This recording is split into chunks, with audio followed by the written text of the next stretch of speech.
In today's video, well, it's a dead set miracle. They're calling it the Rarest Datsun because it doesn't rust. And we do get the full tour, but it's that age-old dilemma. Will it start? That's right, coming at you, my man Dan, the Australian in Japan, bringing you them classic autos from across the sea, showing them to you and me, cars that would never be seen again, rusted up, tell a friend, cars that no one gives a damn, except the Wasabi Dan, and then it's seen again, and what do you know, coming at you live in another WasabiCars video. Teaching in school and you to do, spot them guys is what he'll do, keep on watching till the end. Hey, g'day everyone, this is Daniel O'Grady. Welcome to another WasabiCars video, and we're back at the Sepia collection where it's never not a good time, and you're looking at a little Suzuki Fronte 360, and I've seen 3 or 4 absolutely fine examples recently, and I need to do a video on one of those, and maybe you saw the Suzuki Fronte 800 video I did a couple of weeks ago. That was pretty cool. And also of the Sepia collection, I should say that I have done at least a dozen videos from this place, and the collection is fantastic. It's not a collection of the primo stuff like GTRs and Fairladies and stuff like that. It's more of the everyday cars that Japan produced, including some significant and obscure ones. It's just amazing.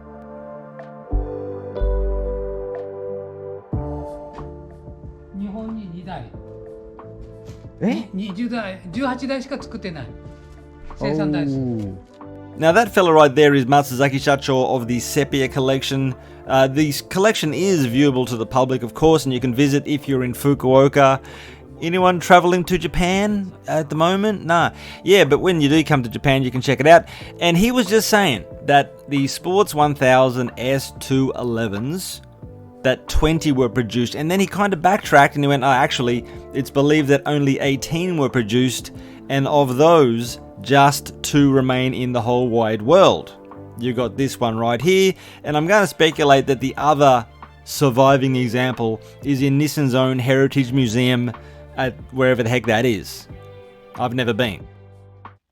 Now, a little bit of a history lesson just to put this car in context, and you know what a Fairlady is, a 240Z, and you know before that there was a Fairlady, aka a Datsun Roadster, but before that there was the SPL 212 and 213, both of which this car is not. The big difference there is that the 12 and the 13 had a steel body, whereas your 211 had a fiberglass body. FRP. Oh.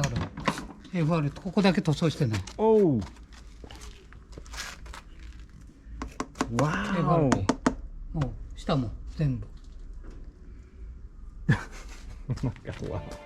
So yeah, there's totally a car called a Chevrolet Corvette.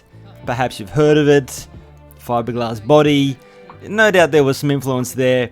But the experience that I had at that moment was kind of different.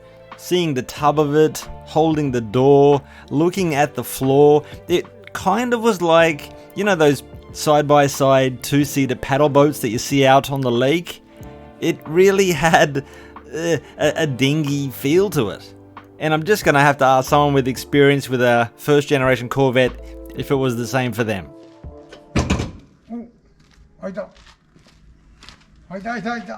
Engine time, and let me tell you that Matsuzaki Shacho is so keen to crank an engine. I'll tell you what, if the blanket is off, he is up for it. And I heard a rumor that he is not welcome to a certain event or two because of his habit of cranking the engine. Most interesting. But I love the guy's dedication to sharing the joys of his cars. It's hands-on. It's turning the key. I love it.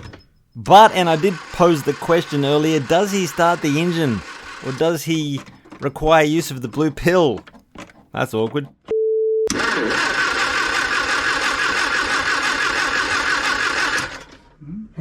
Anyway, as we find that out, we've got a 988cc straight 4 engine with a whopping 37 PS. PS is metric horsepower. That's how the Japanese measure horsepowers in metrics.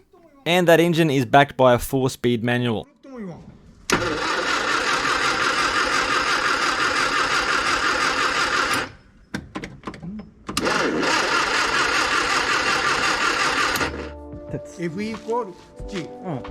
Now, how do I put this without sounding overly dramatic? We have choked the life out of this engine. Topped up the petrol, of course. Now we're jumpering it. The guy's dedication to getting this car started is borderline pathological. But I do have some good news. No way we're going to be sitting through all of this if there's no payoff, right? Right?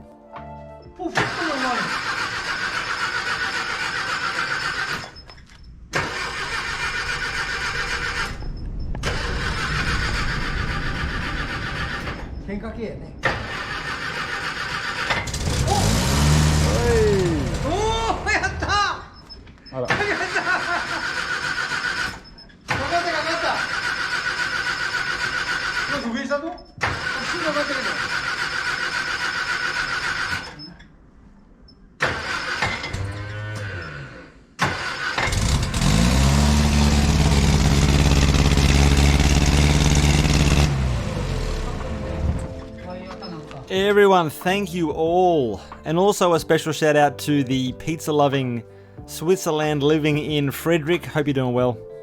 Family is important. And next week we are going drifting, people.